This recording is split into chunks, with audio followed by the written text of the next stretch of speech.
Shalom. First and foremost, I want to give all praises, honor, and glory to Yahweh, Bahasham Yahushai, Bahasham Racha Kodash. Double honors to the elders and the apostles of Great Millstone, and peace and blessings to the elect. And today we're going to go into the book of Jeremiah, the 39th chapter. This is at the point where Jerusalem is finally captured, right? The walls fall and are broken down, and the Babylonian armies, right, led by their generals, make their way into the city and fulfill what Jeremiah had been prophesying of for decades now. So this is Jeremiah chapter 39, verse 1, Jerusalem captured. In the 9th year of Zedekiah, king of Judah, in the 10th month came Nebuchadnezzar, king of Babylon, and all his army against Jerusalem, and they besieged it. So the siege began in Zedekiah's 9th year, which I believe was at 589-ish.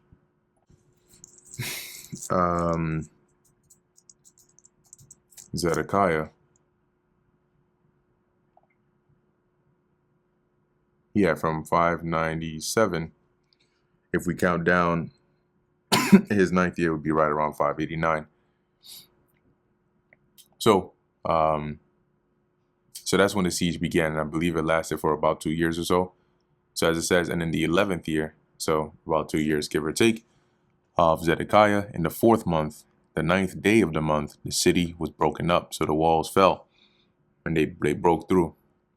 And all the princes of the king of Babylon came in and sat in the middle gate, even Nergal-Sharezer, Shamgar-Nebo, Sar-Sakim, Rabsaris, Nergal-Sharezer, Rabmag, with all the residue of the princes of the king of Babylon. Now it could be that these are like today you have the equivalent, they'll say like sergeant, or I don't know, commanding general, commanding officer, admiral. You know, it could be that these are like the titles of the ranks that they were in versus their direct actual names. But in any case, these were the like high-ranking officers in Nebuchadnezzar's army, and so they seem to have been the ones leading the charge at this point. And it came to pass that when Zedekiah the king of Judah saw them and all the men of war, then they fled and went forth out of the city by night, by the way of the king's garden, by the gate betwixt the two walls, betwixt meaning between. And he went out the way of the plain. So when he saw those armies, he said, yeah, no, it's over. So he basically gathered up, his force, the small forces that were with him, and tried to flee. But the Chaldeans' army pursued after them. Remember, the Lord said that he would be given into their hands. So there was no way he was going to escape. Pursued after them and overtook Zedekiah in the plains of Jericho.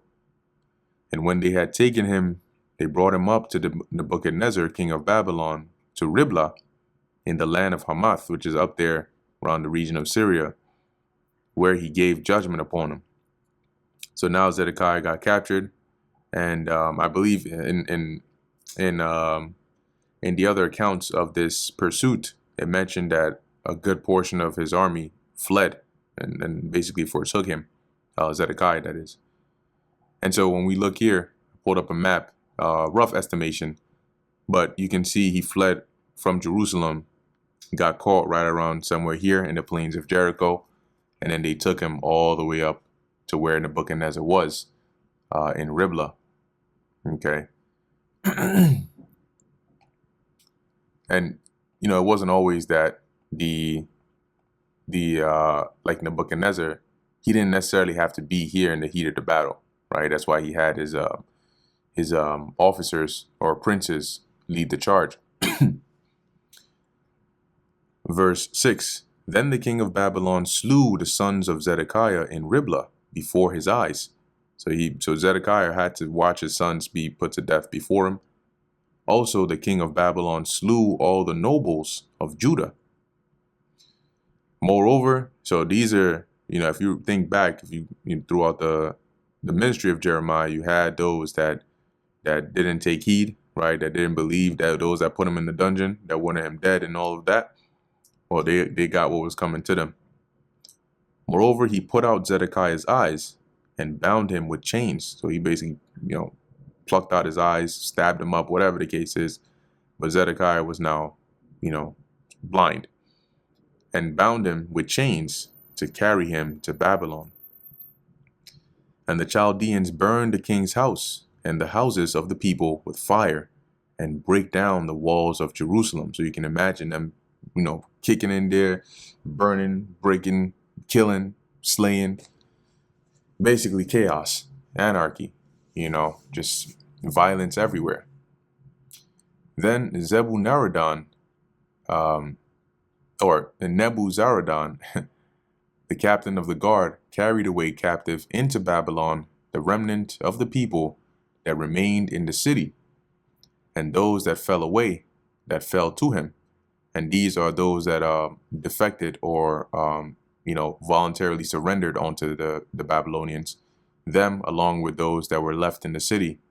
With the rest of the people that remained, they took them all captive to Babylon. But Nebuzaradan, the captain of the guard, left of the poor of the people, which had nothing in the land of Judah, and gave them vineyards and fields at the same time. So those that were like really, really poor, they weren't carried away captive. They were left in the land, and then basically they were assigned portions of vineyards to basically watch over, take care of, and they could live off of that while also whatever they needed to do, to raise whatever tribute was put upon them, they could also give that in due time. Now Nebuchadnezzar, king of Babylon, gave charge concerning Jeremiah to Nebuzaradan, the captain of the guard, saying, "Take him and look well to him, and do him no harm, but do unto him even as he shall say unto thee." So when it comes to that prophet, that Jeremiah, make sure you take good care of him. Make sure he's not hurt. He's good, and whatever he wants, make sure it's provided to him. Now, why did Nebuchadnezzar say this or do this? Because the Spirit of the Lord was on him to do that. Because it was the Lord. Remember, the Lord said that he would take care of Jeremiah, right? So even though Nebuchadnezzar was a heathen, it's the will of the Lord that gets done anyway. And if the Lord says he's going to preserve you, he's going to preserve you.